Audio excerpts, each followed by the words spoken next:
Cerai. Apa Anda tahu jika penyakit istri Anda kemarin bukan main-main? Hampir saja istri Anda kehilangan rahimnya. Ucap Alfian menatap Yusuf tajam. Yusuf terlihat kaget. Dia langsung terlihat serba salah. Ceklek. Tiba-tiba terdengar suara pintu kamar terbuka. Semua orang melihat Siti yang berdiri di ambang pintu. Siti lalu berjalan menghampiri suaminya. Bagaimana keadaanmu? Mas dan Ayu kesini untuk menjemputmu pulang. Tanya Yusuf sambil menunjuk istri keduanya. Iya kak, bagaimana keadaan kakak sekarang? Aku kesini ingin mengajak kakak pulang ke rumah. Ayu, mas, maafkan aku. Sepertinya aku tidak sanggup lagi hidup bersamamu. Aku mundur mas. Sebaiknya kita bercerai saja. Semua orang tercengang kaget. Terutama Yusuf dan istri mudanya. Namun lain halnya dengan Aisyah yang tersenyum puas. Dia menghampiri kakaknya. Aku harus belajar agama lebih banyak lagi. Ternyata ilmu ikhlas berbagi suami tidak mampu aku kuasai. Ucap Siti dengan menahan tangisnya. Aisyah mengusap punggung kakaknya. Begitu juga Zainab. Kenapa tiba-tiba sekali?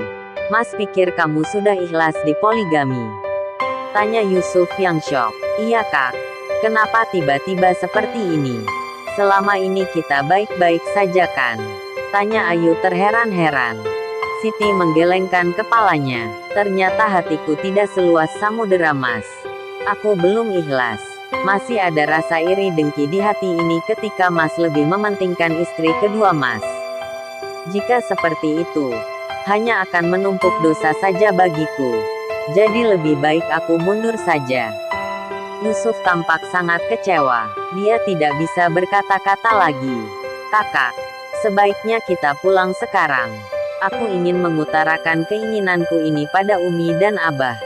Siti melihat Zainab. Zainab terlihat mengangguk-anggukkan kepalanya. Tidak harus sekarang kak. Kakak harus istirahat dulu karena baru pulang dari rumah sakit. Tunggu hingga kakak benar-benar pulih. Aisyah melihat Siti.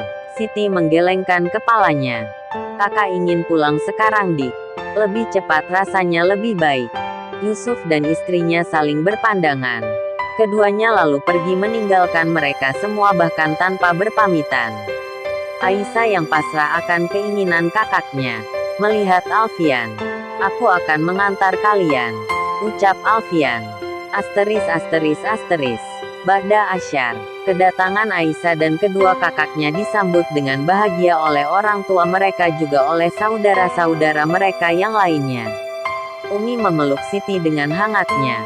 Bahagia akhirnya putrinya telah sembuh seperti sedia kala. Akan tetapi Umi merasakan aura kesedihan yang teramat dalam ketika melihat wajah putrinya. Ada apa nak? Tanya Umi merasakan ada sesuatu yang terjadi. Aisyah dan Zainab saling berpandangan. Umi, biarkan Siti untuk beristirahat dulu. Zainab mengajak semuanya untuk masuk ke dalam rumah. Semua orang masuk. Begitu juga dengan Aisyah. Namun kemudian dia menghentikan langkahnya melihat Alfian yang terlihat sibuk menerima panggilan telepon. Aisyah akan kembali masuk. Tapi Alfian memanggilnya. Aku harus kembali ke kota sekarang. Tiba-tiba ada operasi dadakan. Ucap Alfian dengan rasa menyesal. Aisyah terlihat kaget. Kamu tidak apa di sini dulu. Nanti aku akan menjemputmu. Aisyah terlihat lega. Aku pergi sekarang. Alfian akan memutar badannya. Biar saya antar. Aisyah berjalan mendekati suaminya. Mereka berjalan beriringan menuju lapangan tempat mobil diparkir. Jangan ditanya perasaan Alfian saat itu karena sudah tentu dia sangat bahagia. Aisyah nampak sedikit luluh padanya. Hati-hati di jalan. Ucap Aisyah sesampainya mereka di depan mobil. Iya, Alfian menatap istrinya.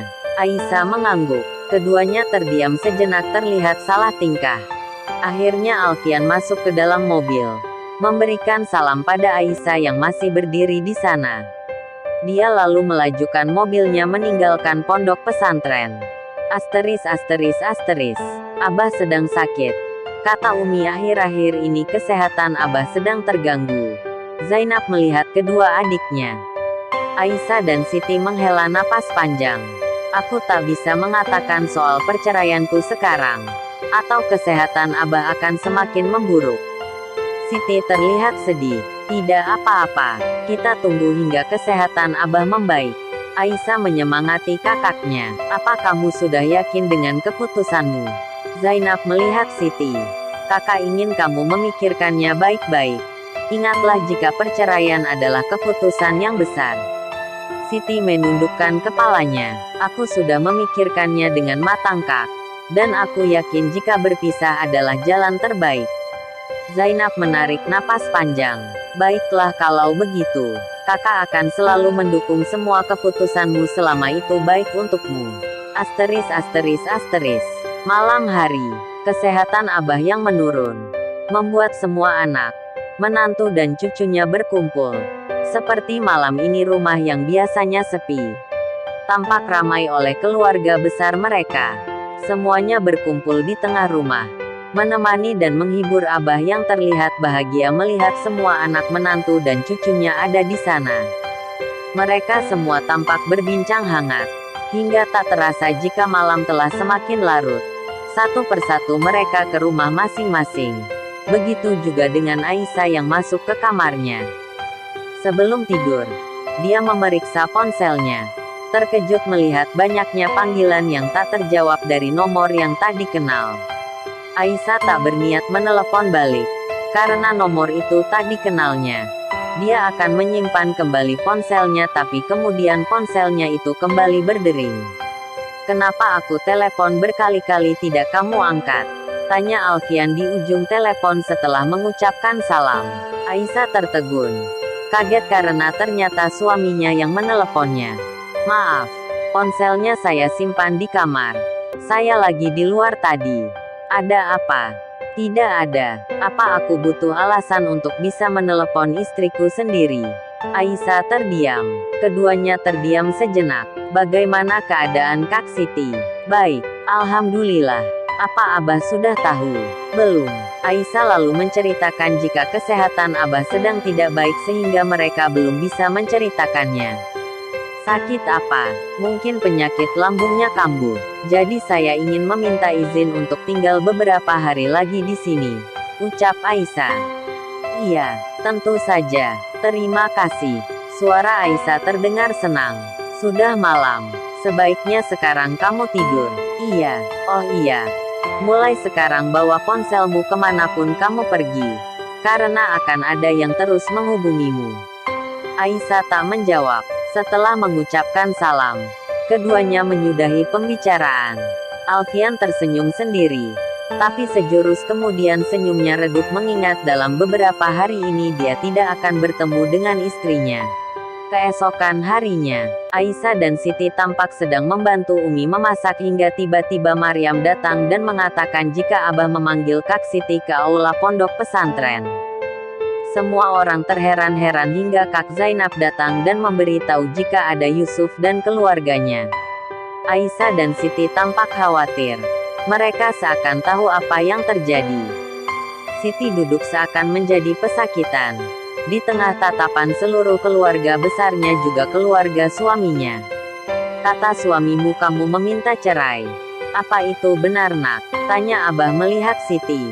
Semua orang melihat Siti penasaran. Siti yang menundukkan kepalanya mengangguk kecil. Boleh Abah tahu alasannya? Siti terlihat ragu menjawab. Maaf Abah. Sepertinya sudah ada yang menghasutnya untuk meminta cerai dari saya. Yusuf bersuara sambil melihat Aisyah. Saya yakin jika Siti sudah menerima untuk dipoligami. Saya tahu dia sudah ikhlas.